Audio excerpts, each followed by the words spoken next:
Yeah, I've known people that have gone to Bangladesh. I don't care if someone's from India or Bangladesh. At the same time, I was working as a part-time police officer and I was in the National Guard. I don't give a crap that she's in India, but I care that she lied about it.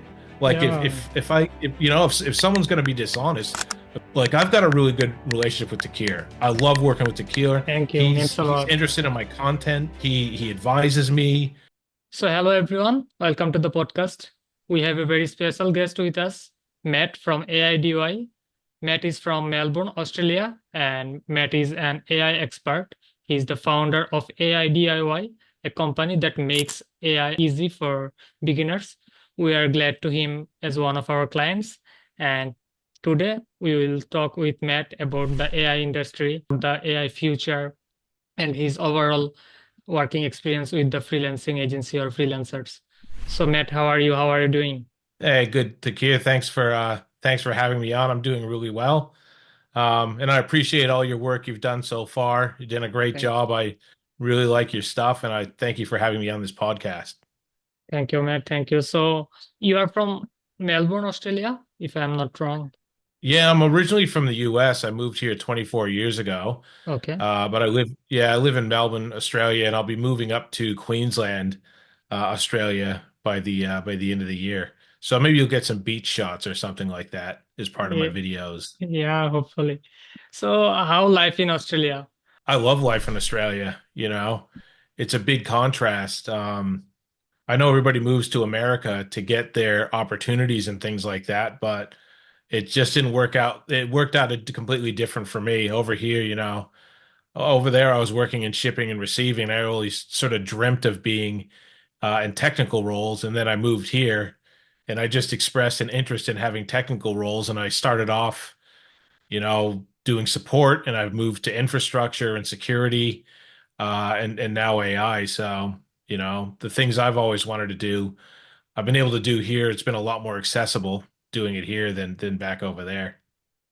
That's great. As you know, like the artificial intelligence or AI nowadays, we all are talking about AI. So, what do you think? Like, it's a trade for people, for the newcomers or the beginners who are looking for jobs, or it will give an advantage to find a job or learn a new skill? Yeah. I have a lot of thoughts. Like when I was a kid, I worked in like I was 12 years old, I got a job stocking shelves. And then, you know, then I got a job when I was maybe 18. I just finished school working in a paper factory, ripping, you know, as a press coming down and there's paper coming off. I had to rip them apart and put them in boxes. Then I worked at a forklift, and at the same time, I was working as a part-time police officer, and I was in the National Guard. And then I came here and I was in sales, blah blah, blah. So those things, when you do these big shifts, I don't mind. I feel like I'm a kind of person that sort of needs that stress in my life, but I think there's other people that get stuck in jobs or roles that it feels like they're crushing them. And I think for me, if I make a decision, I just go and I do deal with the pains that I have to deal with to do that. But I think other people really want to consider getting into other job roles or changing their career altogether. And maybe it's a little bit later in life, or maybe they just have fear. I think using AI tools shortcuts the process to learning things if you want to move into another career. Like if you want to move into, say, a lot of people right now that I'm talking to are moving out of IT, but maybe you want to move into IT or maybe you want to move into HR or something like that. I think if people want to try out a career or consider doing a career, there's so many tools right now where you can not watch 500 YouTube videos because they're all a bunch of crap and they're just trying to get you to buy a course. You can actually use AI tools right now to download all their content and say, is this guy full of crap or should I follow that guy? And what are the main lessons? And instead of, you know, taking 3 weeks to learn that everything you learned in 3 weeks was rubbish, you can learn that in 10 minutes using AI tools, right? So That's if you for want to sure. change career, if you're considering career changes, if you want to learn about it and you want to see if it's worth doing, you know, you can shortcut that process a lot. Recently, we have seen like Tesla also launched a robot, maybe called Tesla Bot. So this is also powered by artificial intelligence. So what do you think of like those products are coming out on the market? You know, AI is a tool. You know, everything that came. I remember, like, I went to an event a couple months ago that that I don't know why I can't remember. He's the guy that wrote the Diary of a CEO.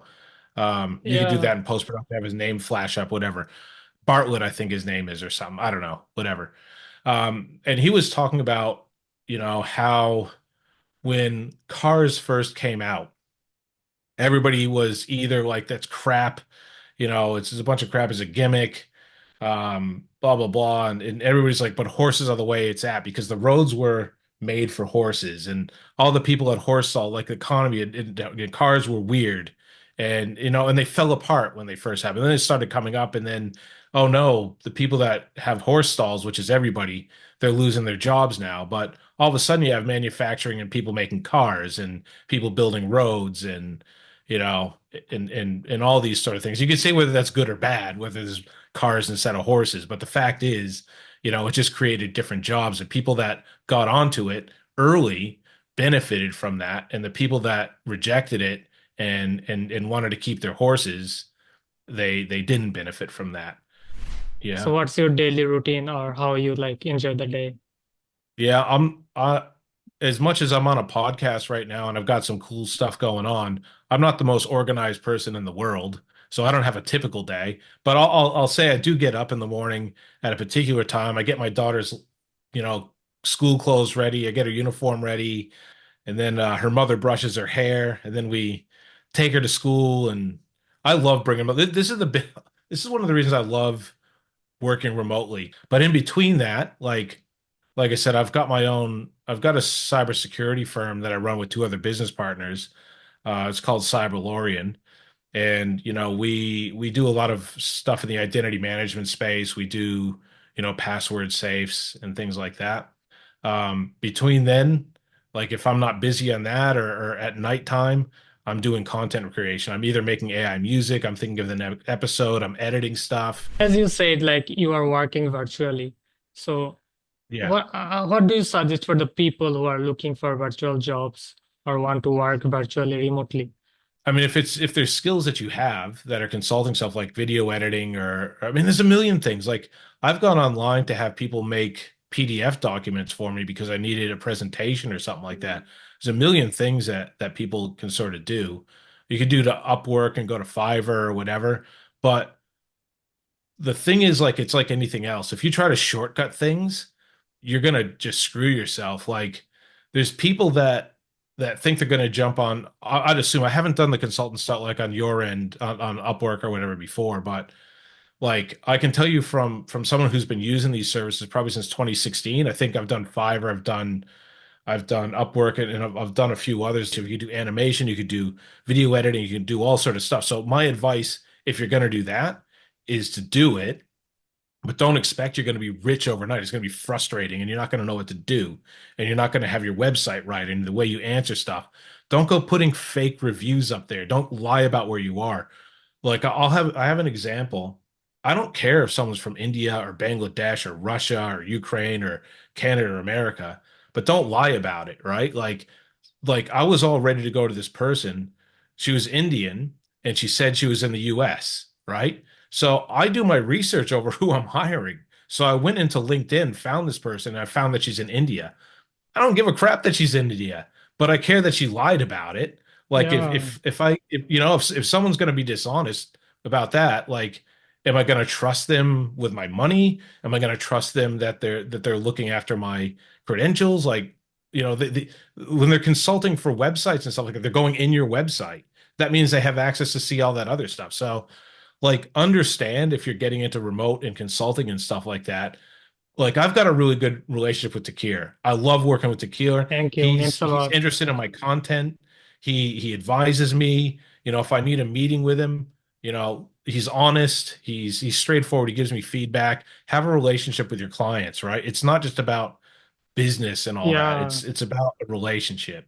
we also loving working with you because the way you are putting instructions, you are sharing the suggestions, it's actually helps. So as you are hiring people from maybe Upwork, Fiverr, a lot of different platforms. So what do you look for when you are selecting a freelancer or hiring a freelancer? Yeah, so it depends on the scope of the project. I like to look at the reviews, and people probably think that I'm just going to put a whole bunch of fake reviews up there and it'd be great. Like from my end, you can see that clearly. I can clearly see BS reviews. When I go to YouTube and I see comments underneath about, well, it's so generic about the Yeah, feedback. It's so obvious that it's fake. And as soon as I see that they're like, you may not think that they're fake, right? I'll think of an analogy, right? Like I was playing baseball years ago and I had a really good coach, and he sort of us all down and he's like, sometimes there's a fly ball going out there and you're running and you're slowing down a little bit because you don't want to drop the ball. And you think, oh, I'm thinking I tried really hard, but I didn't get to it. He goes, we can see that. We see that you didn't try to go for the ball. And yes. it looks fake and it's not trying.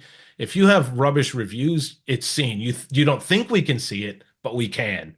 Right. Another thing I like to see how long someone's been doing stuff for. But that's not a deal breaker. Someone could be new, and there might be other factors that take into account. But that's obviously really good. And then I like to, send a thing about what's the process. I think I asked you what's the process that you like to follow for going through, right? So, as communication play a vital role when you are hiring a freelancer, what should be the standard communication practice? English is important. Like the worst thing, like I don't want to make it seem like it's not. Like honestly, like I have hired people that aren't great with English in the past, and it's not like they're not good, nice people, and I don't like them, but sometimes when the communication isn't good, stuff's constantly getting wrong, and then you have to Yes. constantly fix it because they don't understand what you said. And I try, right? Like I try to put things in as simple terms as I can, and it's, that's the way it is. So, um, I mean, your English is really good, and it's not Thank that you. I don't Thank you. want to speak English. That it's not like I don't want to hire people that don't speak English really well, but I would be dropping your prices quite a bit as an incentive if your English isn't really great and you want to work with a, primary English speaker. So before we like finishing the podcast, I have a personal question to you. Like, do you have any plan to like visit Bangladesh or this part of Asia anytime soon? Not probably not anytime soon, but that's definitely been on the cards, man. Like I live in Australia. Like I have a ton of Indian friends. Oh, yeah. I've known people that have gone to Bangladesh, so that's definitely like I've been to cool places in Asia. Like I've been to China twice. I've been to Indonesia 3 or 4 times. I want to go to Korea. I want to go. Like, I want to. Yeah, there's tons of places. I love checking out new things. Totally love it. I love it.